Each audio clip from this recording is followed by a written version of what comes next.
What would you do if the person you swore your life to, the one you built a future with, shattered every piece of trust you had? Not with a whisper, but with a glaring, undeniable image on a glowing screen at 2 a.m. I never thought I would be here, sitting in the quiet hum of my empty Los Angeles apartment, recounting the night everything broke. It was a Tuesday, a mundane evening that bled into a nightmare.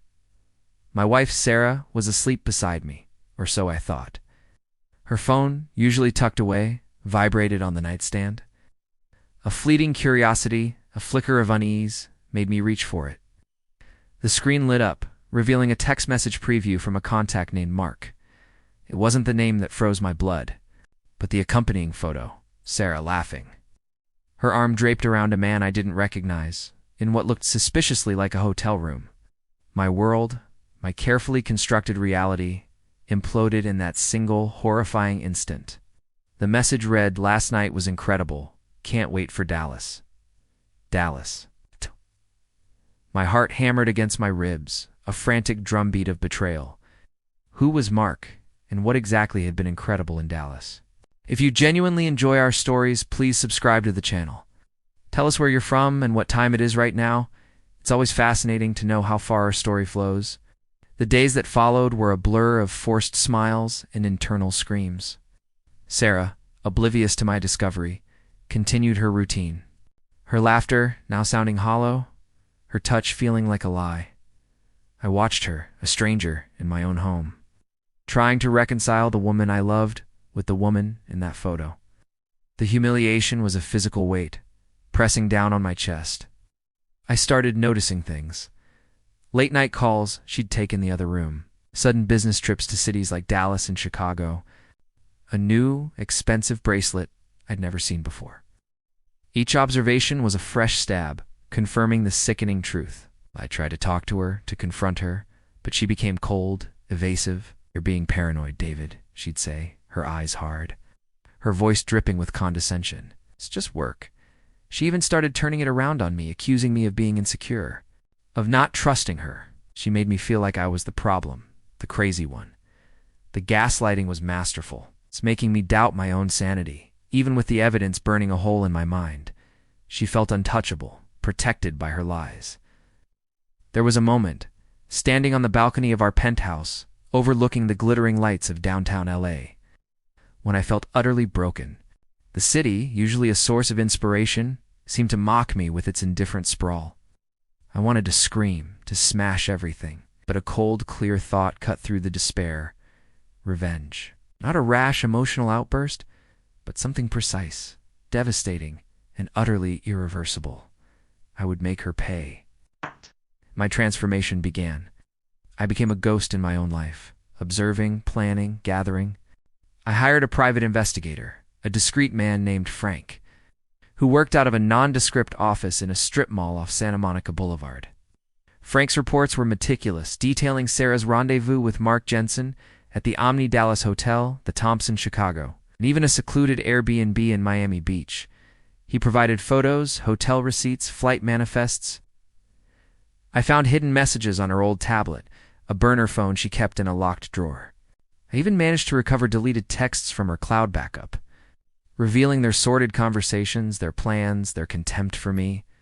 The proof piled up, a mountain of betrayal. I also started consulting with a divorce attorney, a sharp, no-nonsense woman named Eleanor Vance, whose office was in a high-rise on Wilshire Boulevard. Nice. She listened patiently, her expression unreadable as I laid out the evidence. "This is strong, David," she said, her voice calm. "It's very strong. We began to construct a legal trap, a prenuptial agreement I'd insisted on years ago. Now, a weapon. It stipulated severe financial penalties for infidelity." Sarah, in her arrogance, had barely glanced at it. But legal ruin wasn't enough. I wanted social destruction. Sarah thrived on her image, her carefully curated life as a successful, devoted wife of a rising tech executive. I started subtly planting seeds of doubt among our mutual friends. Vague comments about Sarah's stressful business trips and her new, demanding clients. I created an anonymous social media account, slowly leaking snippets of information, just enough to pique curiosity, without revealing my hand. The day of reckoning arrived. It was a Friday. The day of our annual charity gala, an event Sarah always adored. A chance to shine.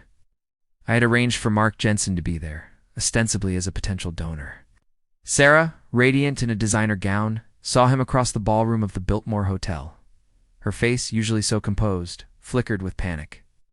I watched a silent predator as she tried to maintain her composure. Later that evening during my speech, I paused, looking directly at Sarah. "I want to thank everyone for coming," I began, my voice steady, especially my wife, Sarah, who has been such an inspiration, and to Mark Jensen, a new acquaintance. "Thank you for joining us tonight." A ripple of confusion went through the crowd. Then, with a click, a series of images flashed onto the large screens behind me. The photos from Dallas, Chicago, Miami. Sarah and Mark intimately entwined. The hotel receipts, the flight details, the damning texts. The room erupted in gasps, whispers, and the frantic clicking of phone cameras. Sarah's face drained of color, her carefully constructed facade crumbling into a mask of horror. Mark Jensen, pale and sweating, tried to slip away, but the crowd had already turned on him, their faces a mixture of disgust and morbid fascination. The divorce proceedings were swift and brutal.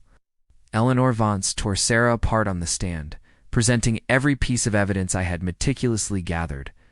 Sarah's reputation was annihilated. She lost everything, her share of our assets, her social standing, her carefully cultivated image. Our friends, disgusted by her deception, abandoned her. Her career, built on networking and trust, evaporated. She was a pariah, a cautionary tale, whispered in hushed tones. Mark Jensen's business suffered, his reputation tarnished beyond repair. I saw Sarah once more months later in a coffee shop on Melrose Avenue.